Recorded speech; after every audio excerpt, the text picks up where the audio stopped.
Welcome back to another technical deep dive here in the Debug Zone. Today we're tackling a big question and breaking it down with insights from other users.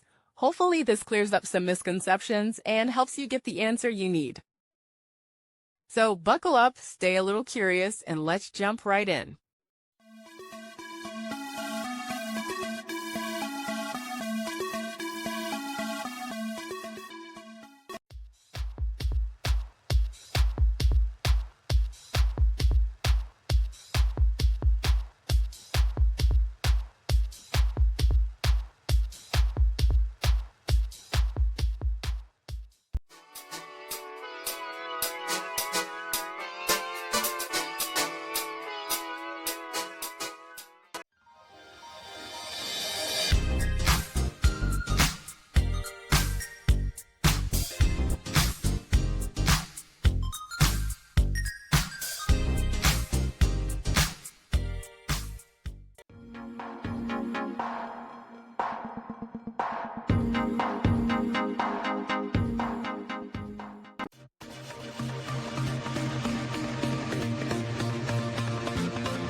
And that's a wrap.